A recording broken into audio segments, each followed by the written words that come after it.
네, 안녕하세요. 매일 아침 가장 빠르게 만나는 테슬라 미국 주식 소식 아트라운 TV입니다. 테슬라 올 것이 왔습니다. 사이버트럭 딜리버리 이벤트와 관련해서 자세히 알아보도록 하겠고요. 오늘 장 시작 전에 PC 지수 발표가 있었는데 잘 나왔어요. 그런데 주가는 그러하지 못했습니다. 3대 지수 현황 먼저 간략히 살펴보고 가도록 하겠습니다.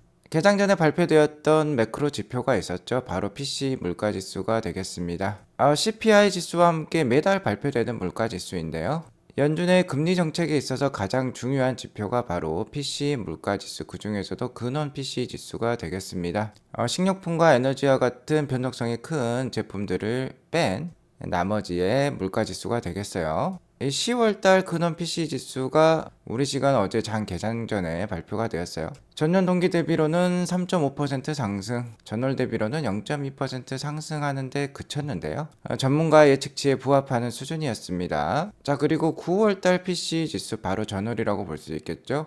이 9월달 근원 PC 지수가 전년 동기 대비 3.7% 상승이었어요. 그러니까 전월 대비로도 낮아지는 그 완화되는 모습이 나오고 있고 MOM, 그러니까 전월 대비로도 이렇게 떨어지는 모습 나오고 있습니다. 자, 예측치에도 부합하고 전월 대비로도 완화되는 물가 움직임이 나왔으니까 오늘 주가가 크게 오를 법도 했는데 나스닥이 계속해서 14,440선의 저항을 맞고 있는 것 같아요. 그간 다우보다는 나스닥 대형주의 상승이 컸었는데요. 오늘 충분히 시장에 긍정적일 만한 매크로 지표가 발표가 되었음에도 불구하고 다음만 상승하는 특이한 장이었다라고 볼 수 있겠습니다. 아무래도 10년물 국채금리가 PCM 물가지수 발표에 의하면 오늘 좀 떨어질 법도 했는데 그간 너무나도 많이 떨어졌기 때문에 살짝 반등하는 모양이 나왔어요. 이러면서 나스닥이 다소 하락하지 않았나라고 예상을 해볼 수 있겠습니다. 자, 미국 PC 지수 발표 9월달 대비로 이번에 발표된 10월달이 다 떨어지는 모습, 역시나 물가가 완화되고 있다는 게 다시 한번 확인이 되었고요.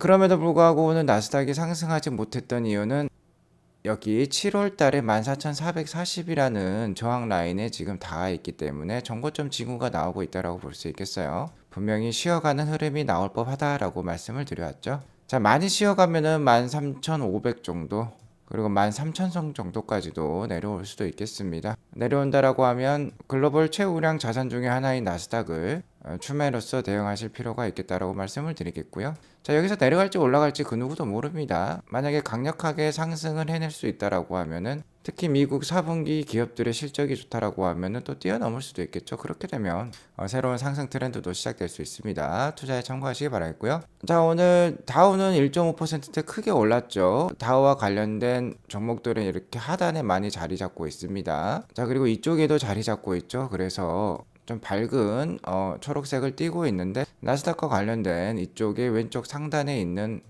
지수들은, 종목들은 좋지가 않아요. 자, 엔비디아, 구글, 메타, 테슬라가 이렇게 빠지면서 오늘 나스닥이 한 2%대 빠졌다라고 보시면 되겠습니다.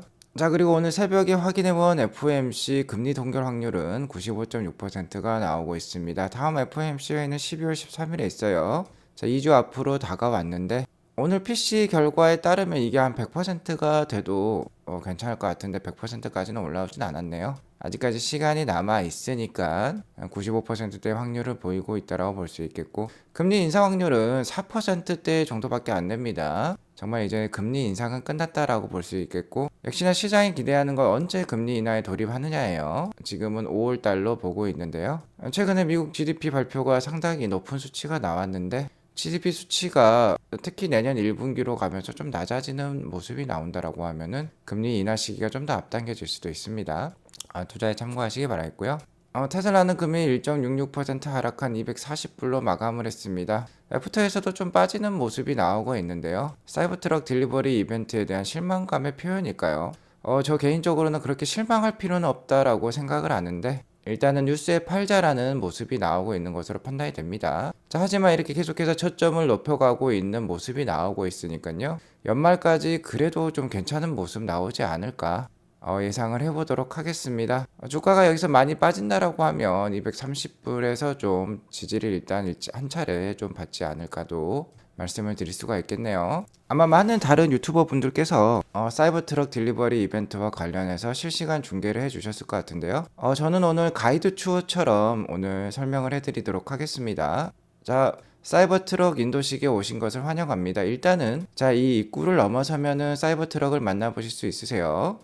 자, 우선 입구에 들어서면 이렇게 몽환스러운 사이버 트럭을 만나보실 수 있습니다. 분위기가 매우 사이버틱하고 좋죠.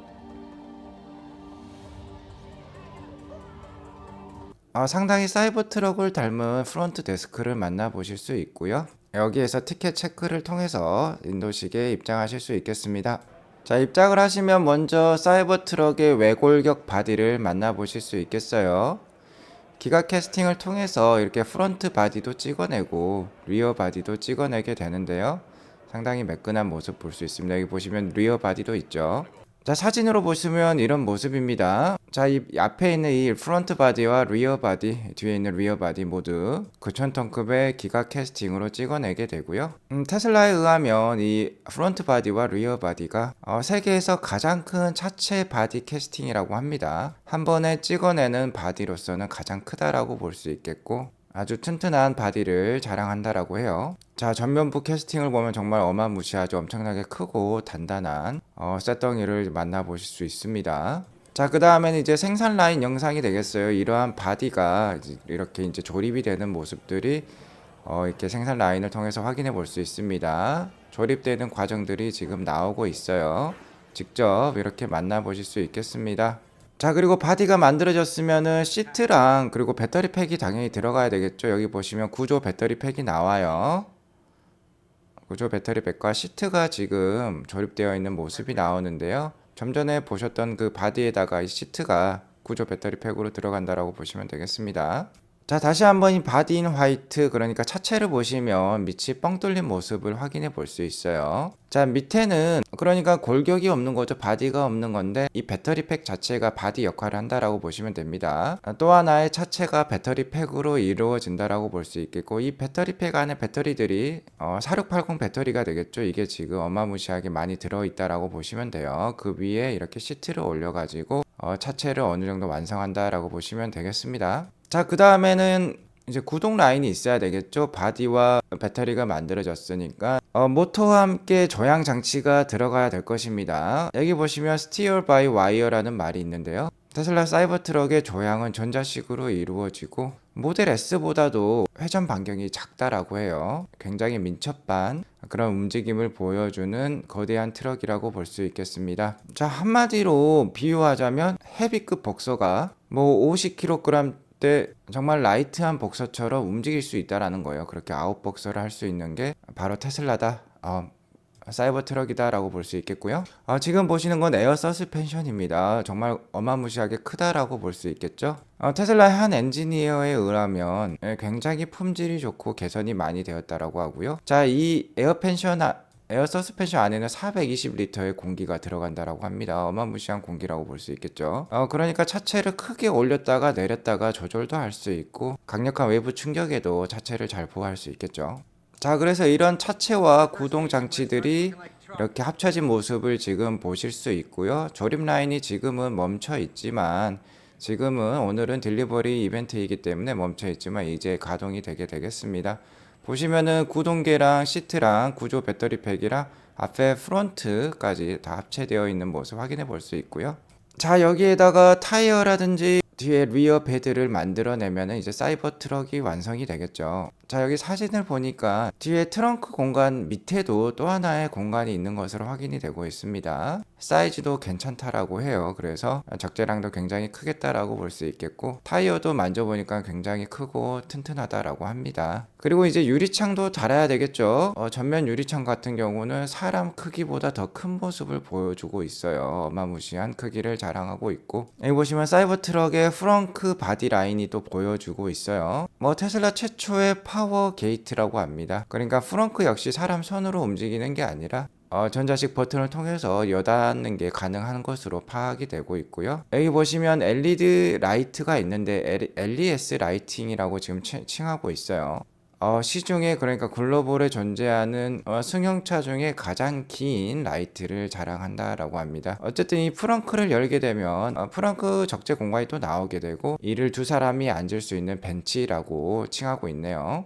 자, 이렇게 사이버트럭 조립 과정에 대해서 알아보았고요. 이제는 사이버트럭 딜리버리 이벤트에 대해서 알아보도록 할게요. 오늘 보니까 한 10여 대 정도가 인도가 된 것으로 지금 파악이 되고 있습니다. 일론 머스크가 이렇게 사진을 찍으면서 인도식이 진행이 되고 있는데요. 샌디 몰로옹이시죠? 이분은 직접 사이버트럭을 시승도 해보았는데 This is big이라고 합니다. 정말 훌륭한 제품이라고 칭찬을 아끼지 않고 있어요. 자, 이렇게 딜리버리 이벤트에 당첨되신 분들 손을 흔들면서 차량을 인도를 하고 있고요. 자, 이벤트 중에 주요 사항들을 정리해 보자면요. 딜리버리 이벤트는 약 한 50분 정도가 진행이 되었는데 대기 시간이 너무 길었습니다. 실제 그래서 딜리버리 이벤트 기간은 한 20분 정도로 짧게만 이어졌어요. 차량은 역시 스테인리스 스틸로 만들어져서 페인트 칠은 없고요. 녹이 슬지 않는다라고 합니다. 그리고 인상적이었던 부분은요. 역시나 방탄 차체라고 볼 수 있겠어요. 이렇게 서총과 권총으로 차량 차체에 총격을 가했지만은 강력한 방탄 모습을 보여주었고 견인 능력도 대단했습니다. 포드 F350 리비안 R1T, 포드 F150 라이트닝, 시중에 나와 있는 유명한 전기 픽업 트럭과 가장 강력한 내연기관 픽업 트럭 중에 하나인 포드 F350보다도 훨씬 더 강력한 견인 능력 318피트거든요. 견인 능력 측정 장치로 쟀을 때 이렇게 좀 더 강력한 성능을 가지고 있다는 게 나오고 있고요. 자, 역시나 앞고는 이 장면이었습니다. 같이 보도록 할게요. 자, 사이버 트럭과 무언가가 드래그 레이싱을 펼칠 것 같은데요. 바로 포르쉐 911이 되겠습니다. 자, 이제 스타트 했어요. 자, 사이버 트럭임에도 불구하고 스포츠카를 앞서고 있습니다. 자, 마지막에 보시면은 되게 재밌는 장면이 나오죠. 자, 테슬라 트라이모터, 그러니까 가장 강력한 사이버 트럭은요, 제로백이 2.6초밖에 안 됩니다. 자, 이 정도면 람보르기니 페라리를 능가하는 가속 능력이라고 볼 수 있겠습니다. 4분의 1마일을 가는데 11초를 넘기지 않는다라고 해요. 자, 400m를 거의 10초 안에 주파한다라고 보시면 되겠습니다. 자, 그리고 포르쉐를 이기는 장면을 보면 테슬라는 사이버 트럭은 뒤에 또 하나의 포르쉐를 싣고 달려도 이겼다라는 거죠. 자, 꼬린 지점에 보면 옆에 포르쉐 보이지 않는데 테슬라 사이버 트럭은 또 하나의 포르쉐 911을 싣고 달리고 있습니다. 그럼에도 불구하고 이겼다는 거예요. 자, 좀 전에 앞권인 장면 보셨고요. 여기 딜리버리 이벤트에 보니까 사이버 트럭 모양의 골프카 투어 같은 것도 만들어낸 거 우리가 확인해 볼 수 있습니다. 얘는 좀 재밌게 좀 만들어낸 것 같아요. 자, 그럼에도 불구하고 어쨌든 지금 애프터에서도 좀 빠지는 가격이 나오고 있습니다. 오늘 강력한 성능을 보여준 사이버 트럭이지만 어느 정도 뉴스에 팔자가 나온 것 같고요. 두 번째 요인으로는 역시 출시 시기가 되겠습니다. 자, 일단 사이버 트럭은 세 가지 버전이 나올 예정에 있는데요. 가장 메인이 될 모델은 바로 올휠 드라이브 이 모델이 되겠어요. 중간 모델이겠죠. 일단 가격이 잘 나왔어요. 7만 불이 넘질 않았습니다. 이 정도면 아까 보셨던 F150 라이트닝이나 R1T 리비안 트럭과 견주었을 때 상당히 경쟁력 있는 가격이라고 볼 수 있겠어요. 하지만 자, 본격적인 딜리버리가 2024년이라고 적혀 있습니다. 이 점이 오늘 좀 어느 정도 악재로 작용하지 않았나라고 생각을 해볼 수 있을 것 같고요. 하여튼 2024년 한 달밖에 남지 않았습니다. 오늘이 12월 1일이죠. 그러니까 크게 그렇게 악재로 장기간의 악재로 부각될 것 같지는 않아요. 그리고 좋은 점이 여기 보시면 340마일이나 나왔습니다. 제가 어제 방송에 유출된 사진에 의하면 한 90% 정도 배터리가 찼을 때 265마일이 나와서 좀 우려스럽다라는 말씀을 드렸었는데요. 340마일까지 나왔으니까 괜찮다라고 볼 수 있겠죠. 340마일이면 540km 정도 달릴 수 있다라는 겁니다. 굉장히 괜찮은 레인지다라고 볼 수 있겠어요. 우려했던 부분인데 말끔히 씻어주었다라고 볼 수 있겠고 제로백이 무려 4.1초나 됩니다. 아주 좋은 제로백 성능이라고 볼 수 있겠죠. 자, 그러니까 주력 모델은 이 중간 모델이 될 거예요. 듀얼 모터가 되겠죠. 마력도 600마력이나 됩니다. 그래서 상당히 인기가 있을 것 같고요. 여기 보시면 리얼 휠 드라이브가 있어요. 그러니까 뒷바퀴만 구동되는 모델인데 아무래도 트럭이다 보니까 사륜 구동을 선호하는 분들이 많으실 건데 그럼에도 불구하고 도심에서 주로 주행을 하고 싶다, 나는 오프로드를 잘 달리지 않는다라는 사람은 이렇게 싼 리얼 힐 드라이브를 기대할 수 있겠습니다. 이게 5만 불이 안 돼요. 이건 역시 상당히 인기가 있을 수 있겠습니다. 도시명 픽업 트럭이라고 볼 수 수 있겠죠.